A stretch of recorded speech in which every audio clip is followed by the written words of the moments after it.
All right, hey you guys. Hey, See? I gotta fix my hair. Well, welcome back, you guys. This is show 81, and look who's here. I'm back, everybody. So she's been working where?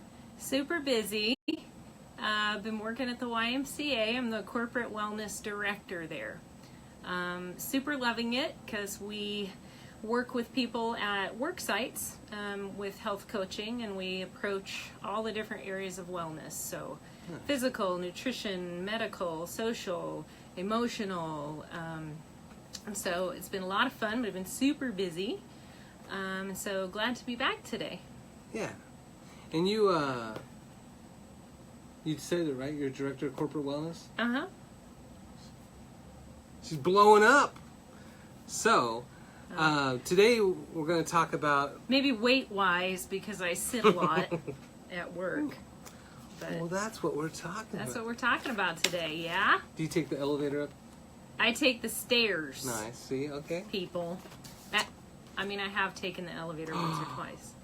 Are you serious? But I have. There are just some days you're not feeling the stairs. You know, sometimes when I come here, I'm on the second floor, but there's once in a while that I'm just like obstinate that I'm like, I am just taking the elevator today. I don't care. I have seen him take the elevator before. I'm just saying. So, last time I just got back from Seattle, so that was pretty fun, and we have a new phone. I got a new phone because the other one's glitching, but hopefully the video on here is way better. And please share as you guys come on. And I see Jessica's there. Good to see you. And Jasmine. And post questions as they come up too.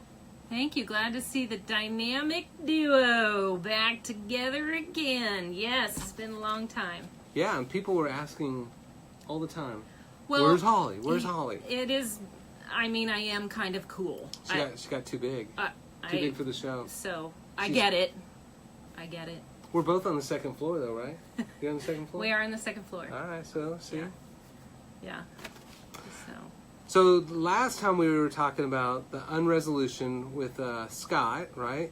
And then this week we want to talk about the unresolution and kind of get an idea of kind of where everybody is. So it's been a few weeks and 2 weeks? I think 2 weeks. And we want to see kind of how you guys have implemented things, how you guys have changed things. I'm kind of curious to know if you guys might post what you wanted your lifestyle resolutions to be. What are your goals? I was going for rock hard abs. The 6-pack. Yeah, that's right. a common one. Shredded. I want to be just shredded. Right. I do have concerns about the 6-pack only because it doesn't actually stabilize the back. But you can do that if you want. Yeah. Well, I have a 6-pack already. It's just it's in the refrigerator. It's got its winter coat on. I told Haristo? Yeah. I told him, I was joking I wanted a 6-pack, and he said, you already have a 6-pack. You just got to get the layer on top gone. I was like, oh, that's a good point. That's true. That's right. So that's true. So basically it's showing off your 6-pack. That's right. So,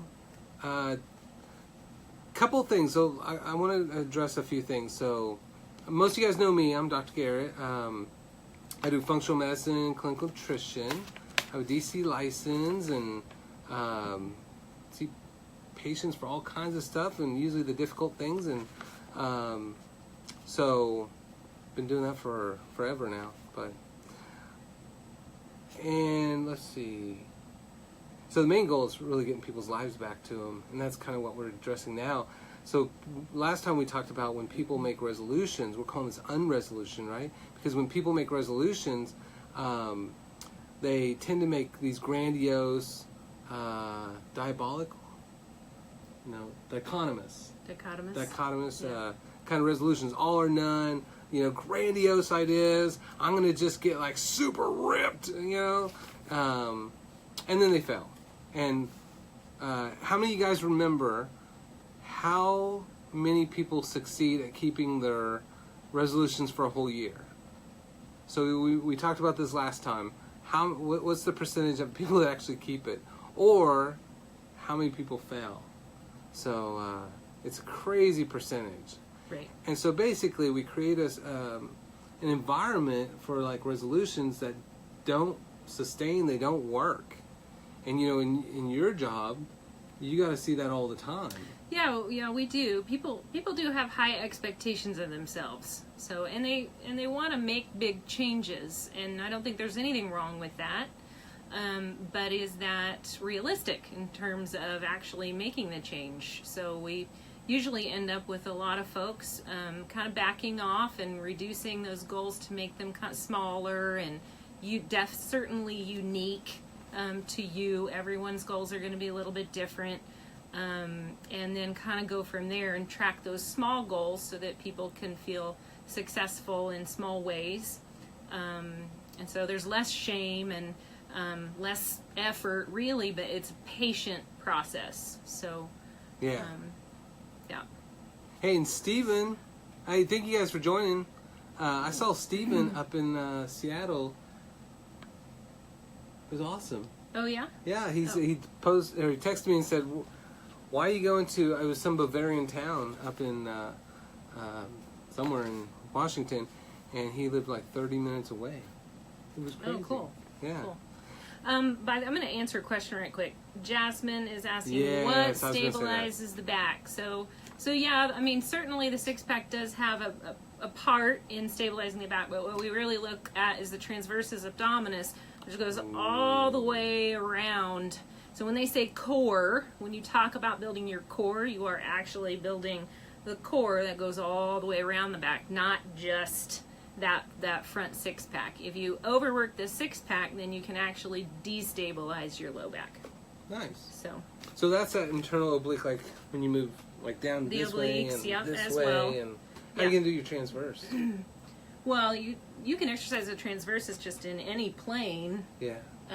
But yeah, that's kind of what you want to think about is the core. Think about core rather than just the front. Yeah. So what about that one where they go like this? Have you seen that? No, they I have do not. this like forced breaths. I have not. Like that? That sounds like grunting abs. I saw it on a video. It made sense.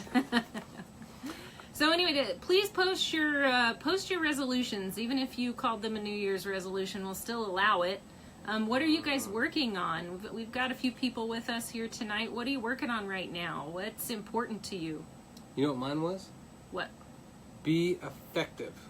Your goal for this year is to be effective. Be more effective. To be effective. Because I dick around a lot at work, and so I let stuff kind of back up, and then That's the professional term, dick by the around. way. Mm-hmm. So yeah, and so like I want to make sure that when I have little spots of time that I'm being more effective about what I'm doing, and so maybe minimizing distraction. Right. Yeah. Okay. And I've been doing awesome. As you notice, all my files on the floor are gone. All the files back there are gone. And so what steps have you taken to be less distracted? Well, so when I have a break, if I notice that I'm diddling around, I just like, nope, be effective. And I just tell myself, because it really is something I've wanted to be, but it's, last time we talked about the dialectical kind of resolutions, and that's what I want is really a behavior change, right? And so not really physical change, but I wanted to be able to be more effective or be more productive. So it sounds like you're, in your own way, have set yourself reminders. Yeah. Well, and I was going to put it on stuff, but I've been doing pretty good as far as going through and reminding myself when I notice those, I'm starting to slide back. Yeah. So like even today I brought in a stack of mail like this big. Some of it was really old. And so I went through that whole thing. And I put Netflix on, and I usually watch shows that I've seen a million times, so I don't have to watch it. I'm just kind of listening. So I have that kind of stuff going on in the background. Uh-huh. And yeah, I'm proud of myself. That's the one thing is like I can make all kinds of excuses why, I work really hard. Why shouldn't I take a little break, right? But all those little breaks add up. They do. And so I don't feel proud that I took a break, but I feel proud when I didn't take an extra break, but I got some work done. Yeah. So where most people work 44 hours and work too hard, I have to be more effective. So if you have a goal that you're working on, and what I was hearing from Dr. Garrett is he was working on this by setting himself reminders or giving himself reminders, you might consider also giving yourself reminders. How would you remind yourself each day about what your intention is for that day? Yeah. To just stay on top of it, and how do you move through that emotion when you get to that temptation of whatever it is, laying on the couch or eating 500 candy bars, because that's a strong temptation, those candy bars. Especially with coworkers. I Burning know. that crap, I know. bowls in that crap. So how do you stay on track? Is it a reminder? Is it accountability? Is there someone that you're accountable to and that you're talking with about what you've decided to do for 2018? Yeah. What was your goal? Oh yeah. So at the Y, so we have a big challenge that happens right before New Year's called the Battle of the Bulge, and it's a really, really, really popular challenge. A lot of companies and a lot of people members at the Y do it too. I personally, and it's a good challenge to keep people on track. I felt this year that I knew I would not be able to be on track during that time, so I didn't do it. But in January, we decided in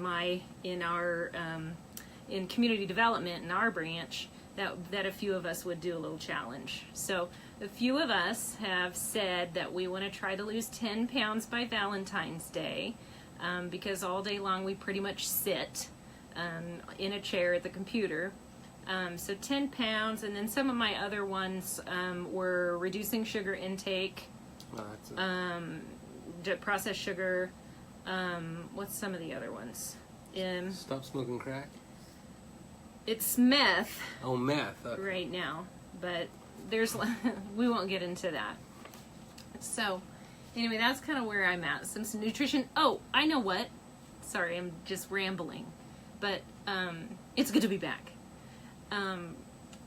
My boss decided she wanted to walk or jog 1 mile per day. Oh, that's a good one. For 365 days. Well, okay, so how do you feel about this? So I initially didn't think that literally every day would be realistic, but she said she knew that she was going to have days where it wouldn't happen. So she's gauging, for her, she's adding a mile on a day, or maybe if she's feeling really good one day, she will do 2 or 3 miles, but just keeping track. Oh, yeah. So she's going to keep track every month to make sure that she gets her 30 miles or 31 miles in. Yeah. I thought what would be realistic for me, I kind of took off of her goal and thought, well, I could do a half a mile each day when I'm at work. Easy. That's 10 minutes of walking, That's essentially. 2,500 steps? Yeah, I don't know what those steps are, but Wait, how many miles? a half a mile per day for me during the week while I'm at work. Yeah, that's like 1,000 steps. Yeah, so, and it's easy for me because I work at the Y, and so I can go upstairs, but it doesn't mean you can't walk outside. We do that a lot. How come you guys don't have standing desks? We do have standing desks. Yeah. See, there are people who have standing desks. That's like 7 miles. Yeah. Isn't it? I think that's right. So, yeah. So, is anybody making success or finding success? Once again, what are your goals? How are you feeling successful? How are you struggling? Share that with us tonight, and maybe we can chat and include you in the discussion as well. So, you mentioned weight. So what about that? So, that's one of the you were saying earlier that that's one of the biggest kind of resolutions. Yeah, actually, it's probably the biggest one that we're seeing at our work sites, and that I talk about with most people, especially after the holidays, because everyone knows they're eating junky and they're gaining, and then you get to January and you're like, I want to feel better. And what most people decide they want to do is lose weight, not only to feel better, but to look better and to be able to button your pants and zip them Tie- up and Tie your shoes without losing your breath. be able to, take a flight of stairs or, bend over and not feel like you're going to pass out. Yeah. Or not be able to bend over because your stomach's in the way. So weight becomes a big issue. Is anybody trying to lose weight? So type that in if you're trying to. And so we thought today we might talk a little bit about healthy and unhealthy ways of losing weight.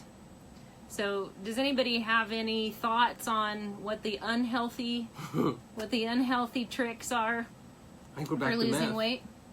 Definitely Back meth to meth. and speed. And Jasmine Only said, on the weekends.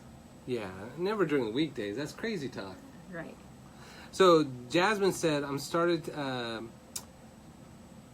taking the days where I am. Well, I can't. Where I remember. take a day to focus and take care of me. Texas educated, Taking so days. I don't read all that good. So she's taking some days or a day or where it sounds like She's taking care of you're herself. trying to take a day to focus and take care of me. Yeah. And what does that mean? What does self-care mean? That's an That's excellent huge. Yeah, excellent resolution. And especially Jasmine's a mom, and so dads don't do this. Dads are typically selfish, and they'll take care of themselves. But moms are martyrs. Women are martyrs, and they will take care of everybody else until they have nothing left, and then feel guilty that they don't have more to give. And so the idea of like a woman taking time for herself, like going to the movies during the day, or going to get the spa or get a pedicure or something like that, or taking time to go shopping at night when everybody's asleep. That's amazing. So that's really a good one, and that's that dialectical type of resolution.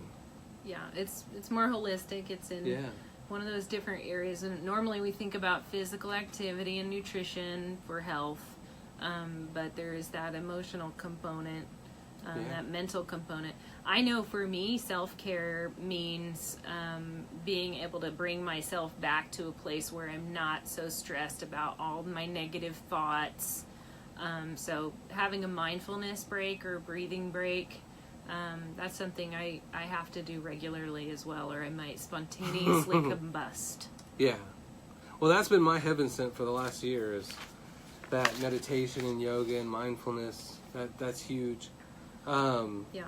So I wanted to mention so with weight, there's a documentary called Fat, and on there was a Harvard professor talking about weight, and they had all these people talking about their experiences, and it was a really depressing documentary, because in the end they said nothing works, it's too complicated, we'll never figure it out like the rest of the world has, but they said that there's a Tufts University study, and it said no matter what diet people did, there was one commonality for the last 60 years. So we really didn't have weight gain until 1950s, and then by the 80s it was a big epidemic, and then now we have more obese Americans than overweight Americans. And what they said was no matter what type of diet people did, that the majority of, there was three truths. One truth was the majority of people that start a weight loss program will never ever finish it because it's too hard. Then the majority of those who stick with it will actually never lose any weight. And the majority of those that actually stick with it and lose weight will gain that much back, lose an average of 40 pounds. So that's pretty promising. But they will gain it back plus 50% more within 6 months of quitting. And that's because they never address lifestyle. So what's funny is they cite this kind of stuff, but then they go the other direction. Hey, Christine. Christine. Uh-huh. Stuck it there. Edna. Edna, thank you. Baby steps for Edna. Yeah. Drinking water with cucumbers. Nice. Yeah. Infused water. Yeah, if you don't do water, make water work for you. That's right. So, it was kind of a sad thing, because they were saying all these people are failing, and then there's nothing that's going to help, basically, right? But they say it's the dietary, or it's the lifestyle stuff, but they never then say, well, here's how you do it. Well, it's that gap between knowing how to do or knowing what to do and then knowing how to do it. Yeah, implementing. Like, yeah. So we know what we want to get to, but we don't know how to get there. Yeah. Yeah, and the other thing they said was that, and this dude was a bariatric surgeon from Harvard, and he said that 97, is that right? 97% of all bariatric surgeries fail to get people to ideal weights. And so that's even worse because once everything fails, then they're candidate for surgery, and then the surgery doesn't really do anything because they can just drink the weight back on with soda and stuff. So, Little Debbie's. Yeah. It doesn't take a whole lot anymore. How many have tried and failed at your New Year's resolution? Ooh, I'm going to say that's everybody. Scott said there is no failure. So this is good that he brings this up. Scott? No, that you brought it up. No, that's true. I mean, we don't want to call it failure. Yeah. Right. We don't want to label it failure. Right. But maybe it's not meeting our goals like how we would have liked to.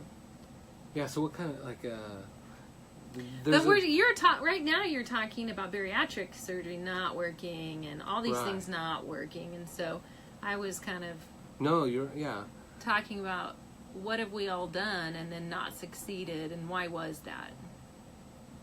Yeah, I grew up with two sisters and a mom, and I think they tried like every single diet that came up, every single time. They always yo-yo. They'd like, it's working, and then they go back and gain more weight, and they just kept gaining more weight each time. But they would lose a little bit and gain. So it was kind of like a 1 step forward, 8 steps back kind of situation. Yeah. And that's one of the things about with what you're doing at the Y and what you're doing with corporations and what I do with patients. It's kind of saying it's not weight loss that you want, it's lifestyle that you want. And when you make all these changes, the weight loss comes off. Yeah, the weight loss happens. Yeah, the behaviors are really where we try to encourage the focus. So because why do we eat the way we eat? Why do we cope with food? Those kind of things. Rather than like that 10 pounds or whatnot, focusing more on, but you said it. Yeah. When you set yourself up with the good goals, then the lifestyle goals, then the other stuff happens automatically. And I like that term that you use too, the battle of the bullets, the maintain, don't gain. Uh-huh. So that's one of the questions too, as you guys post on here, is how I know a lot of patients that I had were like so excited that through Thanksgiving they didn't gain any weight, through Christmas they didn't gain any weight, and so they were like kind of sad that they're like, oh, this week I didn't lose any weight, but I didn't gain any. But hell, that's a miracle because the average meal for Thanksgiving now is 5,000 calories. Yeah. And so that's a pound and a third or something like that. Well, the other thing is you can't lose weight forever, right? What does that mean? You can't lose weight. You can't just keep trying to lose weight. So the idea, what we talk about a lot too, is maintaining. So how do you maintain those behaviors? How do you maintain the weight through the behaviors? Yeah. So, and it's not like you're just going to continually try to lose weight, right? Because eventually that wouldn't work. Right. So it's really kind of a short-term. Weight loss is really a short-term idea. Crack seems to be pretty good because they seem to be thin for life. He likes drugs, and I notice after all this time the drug references have not abated. Not ceased, I know. Not abated. But speaking of drugs and maybe unhealthy ways of losing weight, you thought that I was going to go to that place, but I'm not. Oh, okay. So, skipping meals, Ooh, okay. good or bad? Type it in. Skipping meals, good or bad? Type it in. So that's a good question because on Facebook I see posts all the time that say you can reset your immune system by fasting. Yeah, there is some talk about that, about intermittent fasting. Yeah. But thank you, Edna. But in general, when you don't eat regularly, if you regularly skip meals, that actually creates a cortisol response in the body. It creates a stress response. Stress hormone. Blood sugar also drops. Your brain's going to stop working if you don't have if it doesn't have the glucose that it needs. So you might get tired. That 2 o'clock time in the afternoon, you guys might know about that. Yeah. Or breakfast. But it brings the body into kind of this starvation state. If you're doing it regularly and you're skipping it a lot, you're actually doing yourself a disservice in terms of weight loss, because you're slowing the metabolism down as well. The body's like, hey, I need to hang on to these calories. I need to hang on to this because I don't know when my next meal's going to come. So it drops that basal metabolic rate. So, right. Yeah. So, skipping meals, bad in general. I think that we sort of do an automatic intermittent fast when we sleep. Yeah. Right? If Yeah. you're not eating late at night, you're already giving your body a chance to reset at night. Yeah. And cortisol drops when you're asleep until about 3 a.m. But yeah, that's true. Because, at Harvard, for prescribing exercise, they talk about intermittent and, high-intensity intermittent training. So basically, it's more effective. High-intensity interval training. What did I say? Intermittent. All right. So that was a test. You passed. I was just trying to see if she's up on the Harvard. So, yeah, with that, so basically it's about tricking the body, keeping it off balance a little bit. But yeah, I guess that's true if you think about the persistent expectation of the body would be if you keep doing this, you might have those adaptations that take place with that to lower the basal metabolic rate. Right. Yeah. Right. Yeah, it's called the body. I wrote this down because I knew I wasn't going to remember it. But so the body can turn, when it's in a starvation state, it can turn to autodigestion. Ooh.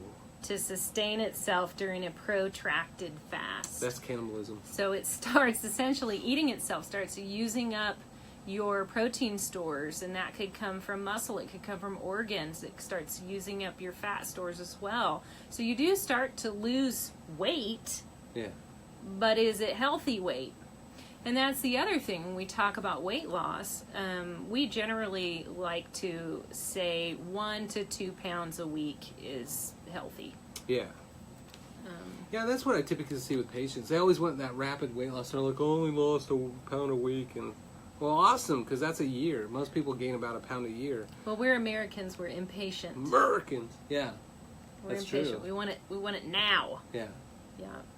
If we were flowers, we'd be impatients. Is that a real thing? The dad jokes have begun. I was gonna say I made the crack reference, but I didn't make dad jokes yet. The first eye roll of the talk has happened. We skipped to about. We talked about this with Scott. About stress. Was it acute stress or? So when people fail, they said it's most likely due to acute stress, that then people go back to their old ways. You know what I'm saying? Sure. Yeah.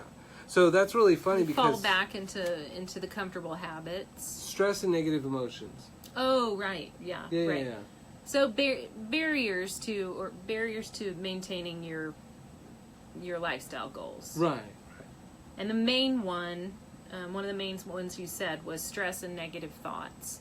Yeah. I know I was telling him earlier right before the show, when I go and meet with people at my companies, whenever they say, "Oh, I didn't meet my goals. I didn't do the things that we set up to do for this month," and almost always, it's some sort of stressful trigger has happened in their life, or it is some sort of kind of discouraging thought or sort of depressed thought. It's usually something emotional and stressful that throws people off. Yeah. Well, have you ever noticed that with yourself?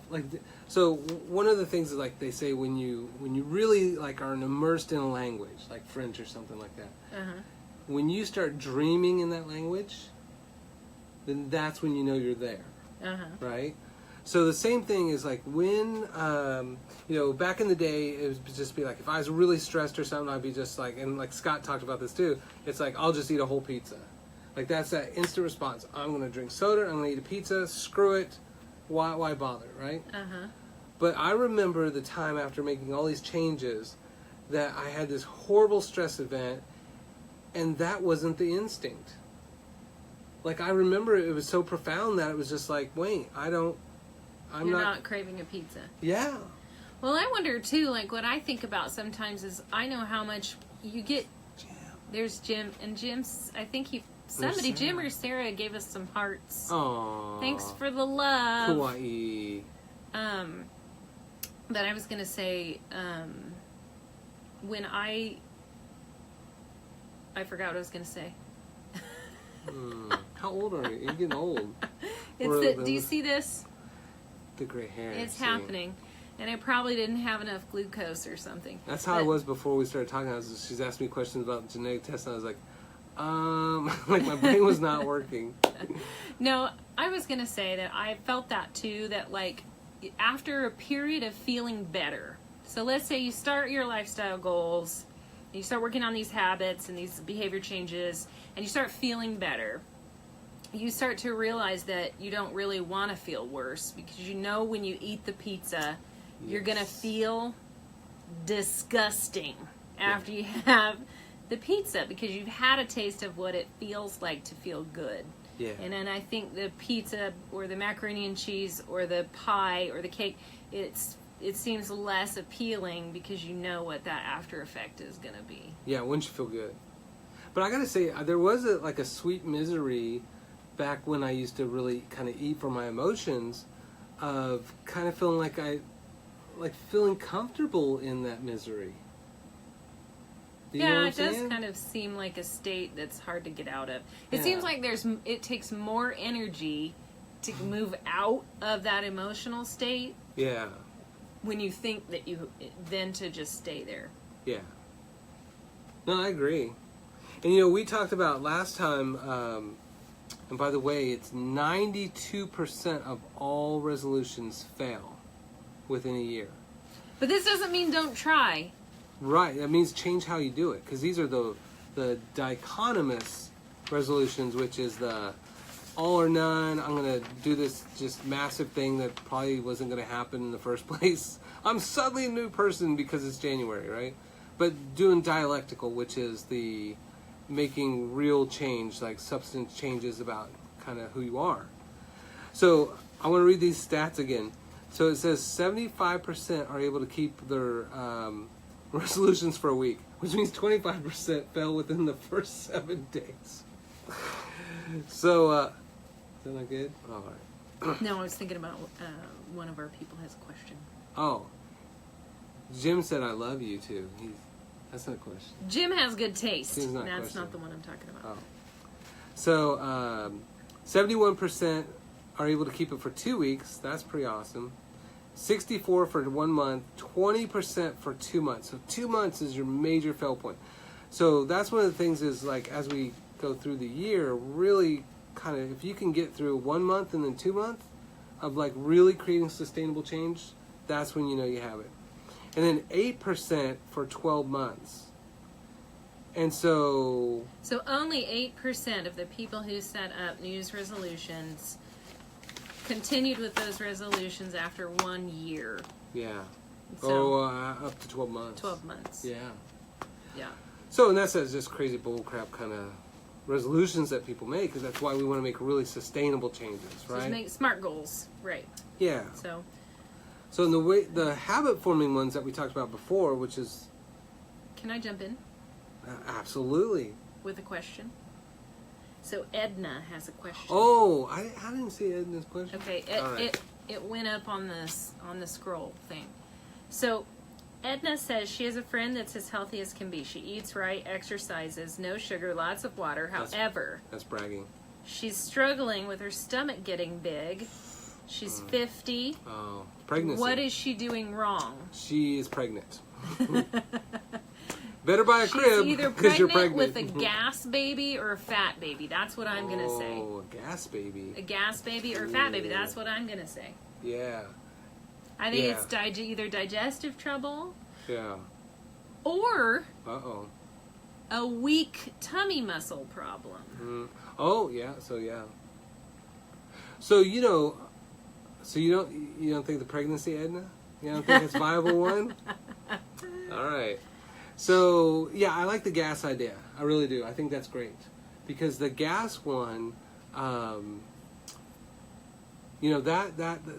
people maybe start eating more fiber, but they have dysbiosis or abnormal different bacteria in their gut, and then they digest more of that, and then they get bloated, or maybe sometimes they do like kind of dietary stuff where they do sorbitol or mannitol, and then that leads to just excessive bloating.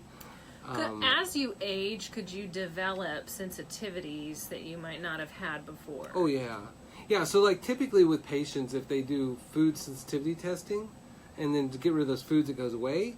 But I'll tell you the main two, like the cheapest, easiest, is make sure she gets rid of all wheat and all dairy. Not lactose-free, but all whey, casein, even in the dairy-free cheese. If it has casein whey, don't do that.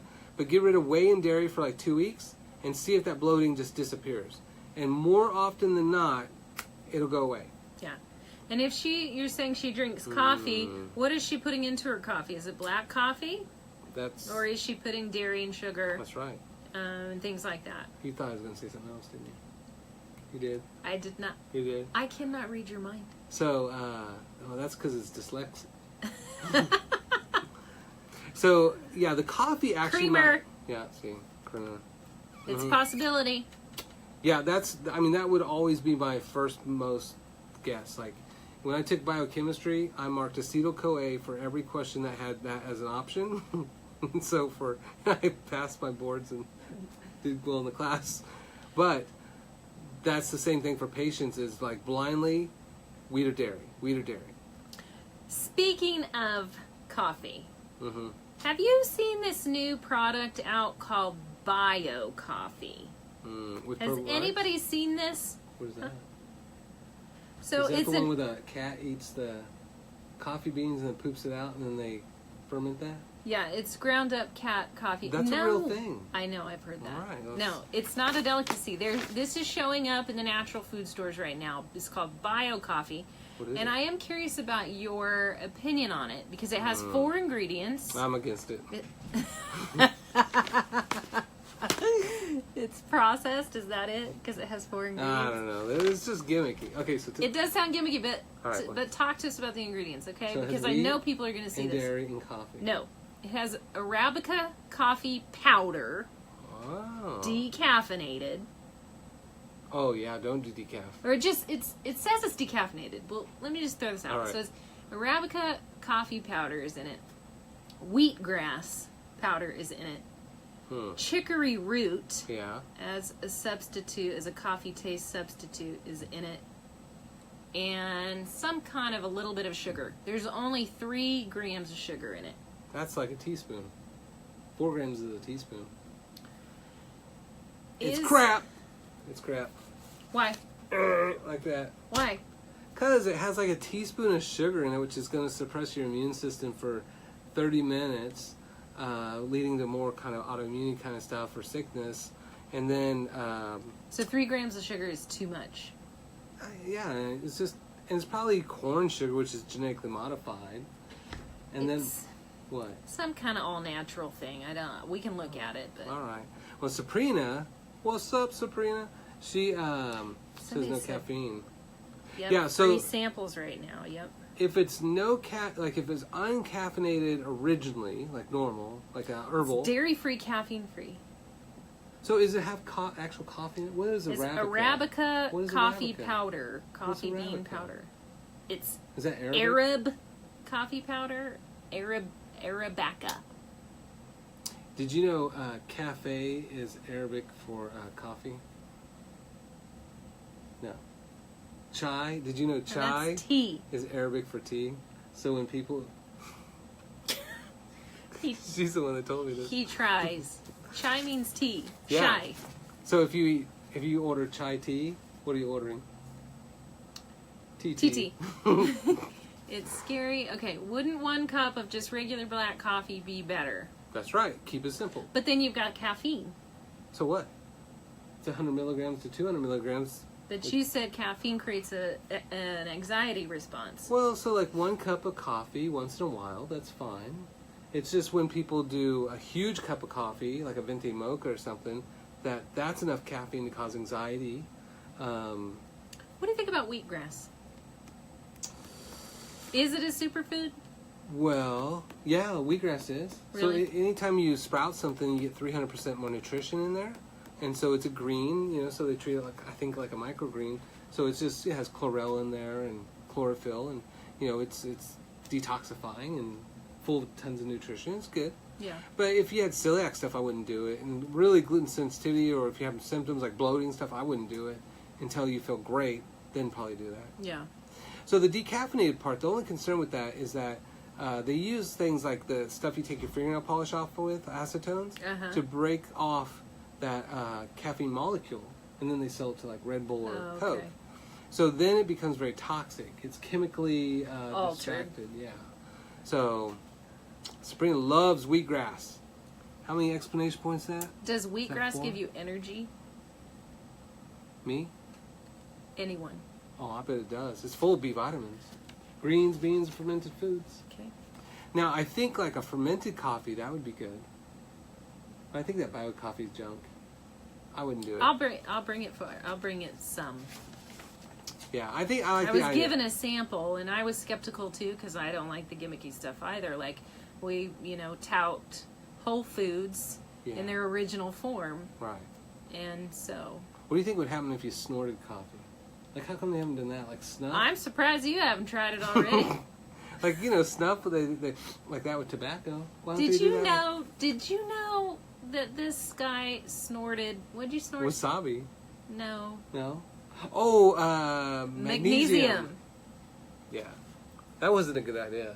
Did that hurt? I can't remember. Do It was not what we good. say, not what he does. That's right. Yeah, I thought. I want to do a video on how not to take your supplements. I'm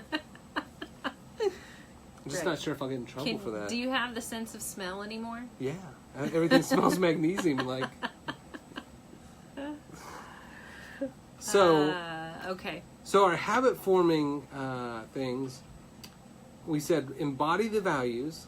So put your money where your mouth is. So What do you mean? That means eat money. If you're going to form a habit, what does it mean to embody your values? And maybe you guys can speak to that too. What do you think embodying your values means? So I got called out. So my nurse for years was calling me out, but I didn't care. But last year I did. So like it was just like I tell patients to do meditation, but I don't do it. I tell them to do yoga, but I don't do it. I tell them to exercise. I don't do it. Right?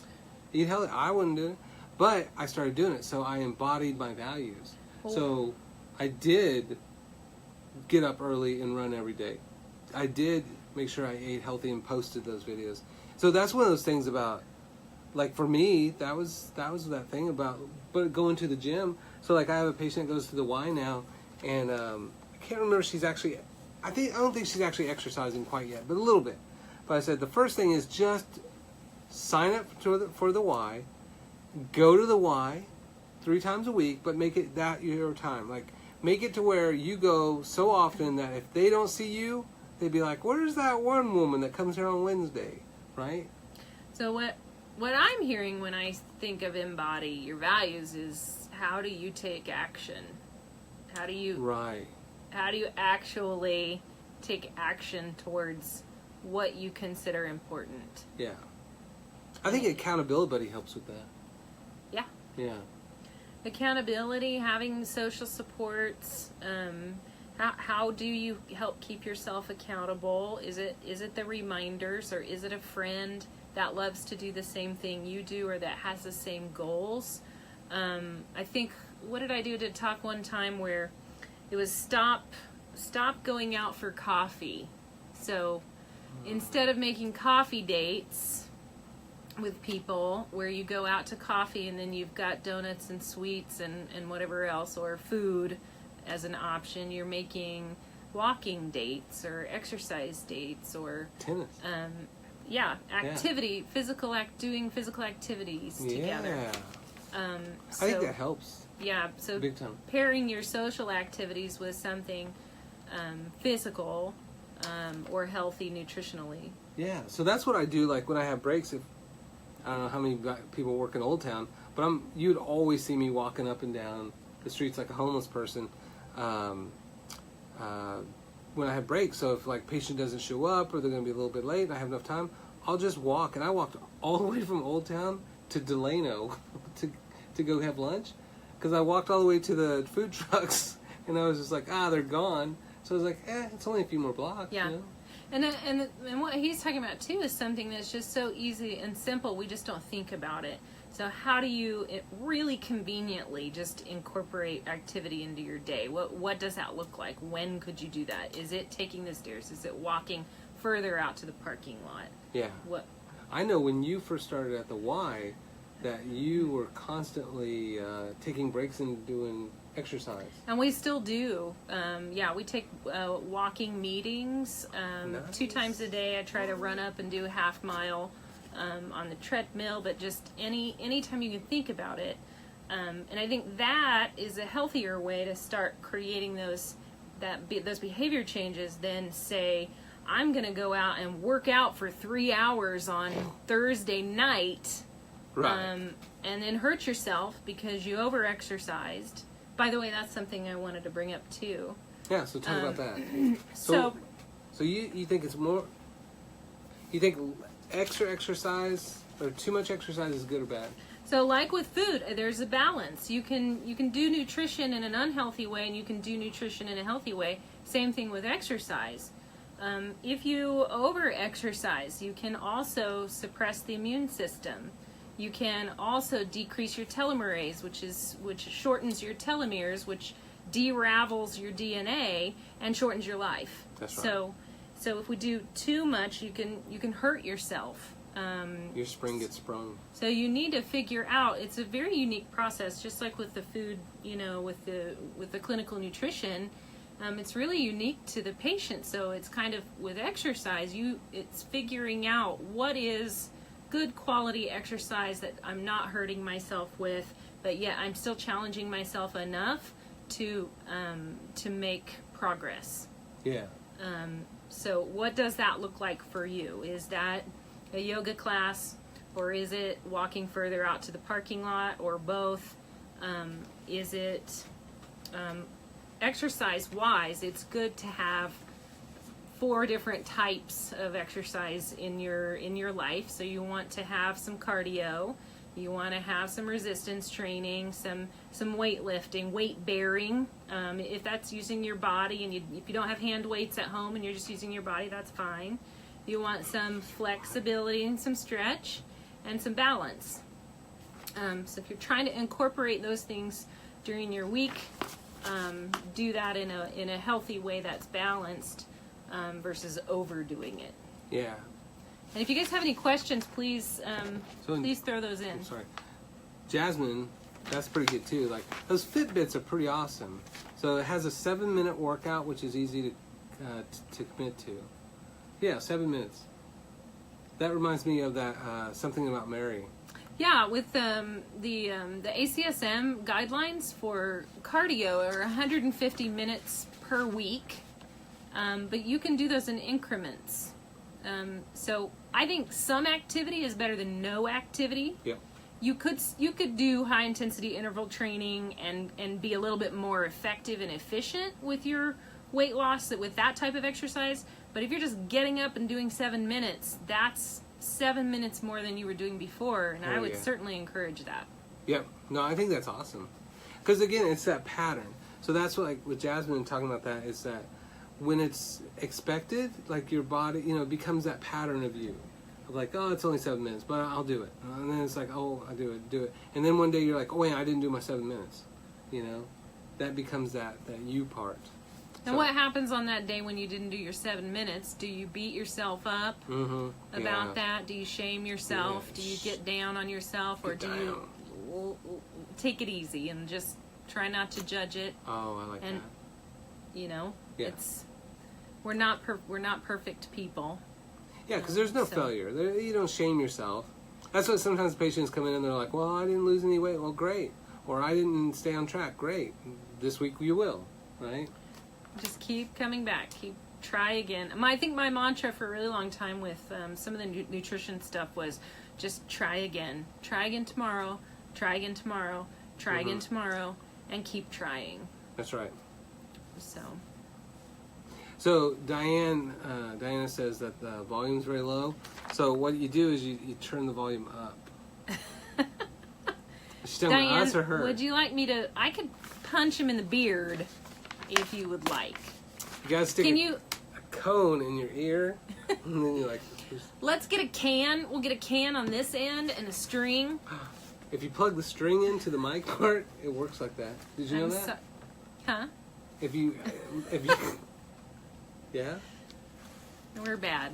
Pretty sure that's the way it Diana, works. I'm trying to talk louder. Can you hear us a little bit better? Just let us know. We should start whispering. Does anybody have any questions or thoughts? There's a new virus going around where you can barely hear. Is there anything you'd really like for us to talk about tonight? The last we've got, oh gosh, we're almost out of time. I know. How did that happen? Any last questions? I do have some things I wanted to talk about, kind of some things we're doing at the Y while we're kind of waiting for any last questions to come in. Do you care? What does YMCA stand for? You might care association. I like that.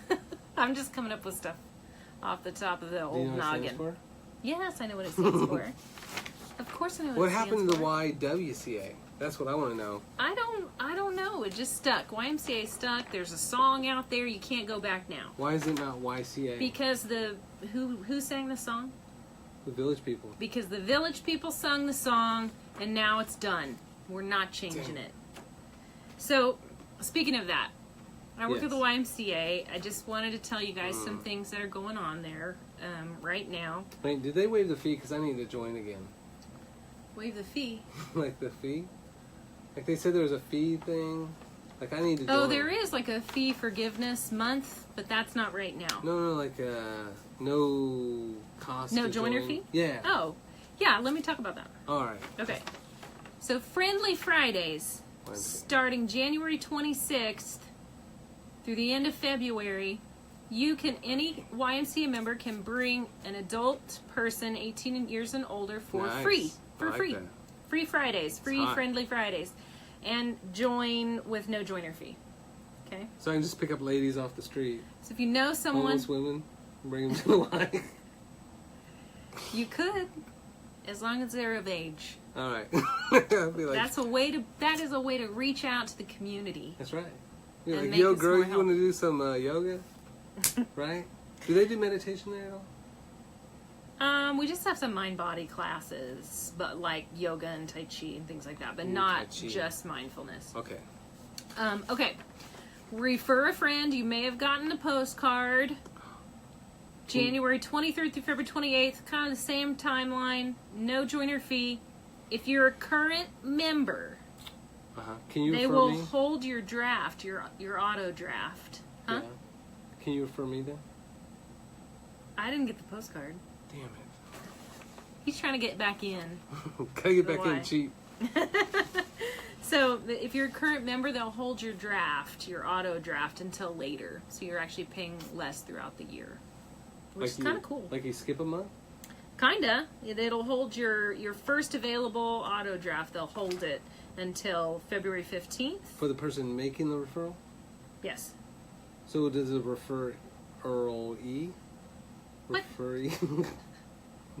Referlee?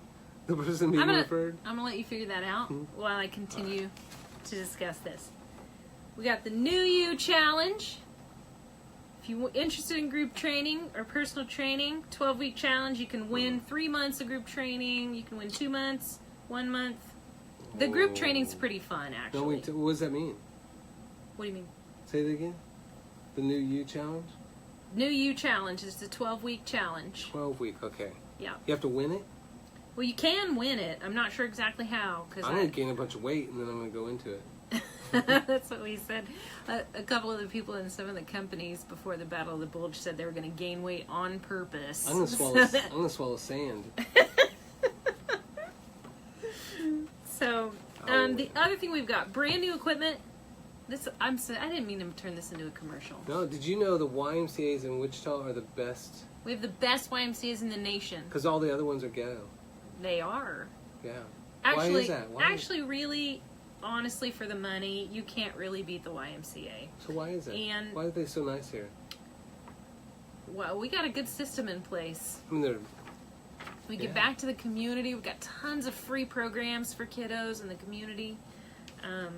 Anyway, the other new thing, if you want to come in for $20, you can get an in-body scan. So body fat, percentage, lean mass, body water, overall weight, detected imbalance, and it'll check your basal metabolic rate as well. Well, that's pretty sweet. So they hook you electrodes on that? Yeah, it's electric shock therapy. No, it's not. It's really not. These just stand on it? Like hold I haven't done it. Actually, this is brand new as of January. You should video you doing it. Maybe we'll do that for the next time I'm on. But by the way, too, if you have concerns about money or whatnot through the Y, we do offer scholarships. So. I need a scholarship then. You need a scholarship. All right. That's right. Apply for scholarship. Do I have to send in my GPA and all that? We do check your grade point average. Damn it! I'll never get in. So, sorry if you're not good at math. No, that is not true. It is absolutely not true. All right, so any more commercials, Captain YMCA? She's all YMCA now. That's all. I kind of like the place. They're pretty cool. No, that's really good though, because again, they have so many Ys everywhere, and it's nice because they have. Yeah, you can go to any Y. Yeah. So. You just have to ask yourself, why? If it's if it's not the Y for you, you can certainly figure out. Yeah. Any other place you like to go, or if figure out things that you can do at home. If you're going to South Y and you feel like you're better than that, you can go to North Y. Wow. South Y's pretty nice though. I've been there. It is nice. Mm-hmm. I prefer downtown. That's where I work. Come say hi to me because downtown is the coolest. It's brand new. It is pretty new. Is it? Yep. It's not brand new? It's not as new as some of the other ones. Jim goes down there all the time. Jim doesn't even work out. He just goes there and drinks coffee. I see Jim there sometimes. He drinks coffee. All right, so on the next show, as we're finishing up here, I ordered that 23andMe genetic test, and so I am going to do the test live like I did the IgG testing. Remember when I did the fake blood squirt everywhere? Yes, I do. Yeah. I was there for that. You were there? When we tested your ketchup, Yes. your internal ketchup. Gave it away. All right. So I'm going to do that saliva test, so it'll be pretty easy, but I'm going to just spit in the tube. I'm going to try to get most of it in the tube. But then it'll take, I think, 6 weeks or something before it comes back. So then when it comes back, we'll go over that too. Has anybody done 23andMe? Yes or no at some point? Yeah. Be curious. So next week we'll talk about epigenetics. And so we'll talk about the 23andMe test. There's other ones you can do, but 23andMe is one I'm doing. That's the one that we do in our research program too. So as we wrap things up, basically my take-home message is there is no failure, but really kind of you can change your resolutions, right? So think about resolutions as things that you can change about you, not some arbitrary kind of number or kind of like glamour kind of approach, right? Just say I want to eat healthier. I want to walk every day. I want to, eat 50% less fast food. Something that's small and attainable that you can then build upon. And that's right? behavior based. Yeah. So set behavior goals versus monetary. What am I thinking of? Number goals. So behavior goals tend to work better. Right. Yeah. Numerical goals? Maybe numerical. Yeah. Yeah, that's what I'm thinking. Yeah. Okay. So, and remember, there is no failure. It's just another way to try, right? So don't beat yourself up. And when you have those stressors, pay very special attention to those. That when you have those acute stressors and negative emotions, that they don't have to be failures. You just identify that, kind of lean into it and say, oh, this sucks. Usually I would do this, but this time I'm just not. And I like Scott had said, negative procrastination of, all right, I can eat a fast food tomorrow. I can eat a pizza tomorrow. I can smoke crack tomorrow. I can smoke a cigarette tomorrow, right? So the same thing that we do with positive things is procrastinating. Just do it with the negative stuff. What's your take home? Whoa. I forgot that we did take homes. I only do take homes when you're on the air. So be patient with yourself, Yeah. but steady. Yeah. And But steady. I agree. But steady. That's B-U-T. Wait, but steady? Steady. Steady? Yes. Spaghetti. Thank you. And So that's pinworms. try to get other people to let you finish your sentences. Oh. That's not an obtainable goal. No, be patient but persistent. That's what I would say. I like Patient but persistent, and non-judgmental, but keep going, keep on, keeping on. I know that's kind of general and cliche, but we're here to help. I'll come back when I can. It's good to see you all once again, after such a long hiatus. And please post questions so that Dr. Garrett knows what you're interested in and what you want to know about. Yeah, especially with the genetic stuff. Post the questions that you want me to talk about. When we talk about epigenetics, we'll talk about hard code genetics, we'll talk about 23andMe, ancestry stuff too. But post those things, post other questions, and Holly will probably take a look at some of the questions that you post for her, and then I'll go through those too. So, Okay, anything else? I think we're good. All right, thank you guys for joining. Thank you. I'm going to go work on that butt spaghetti. Bye, y'all. And cut.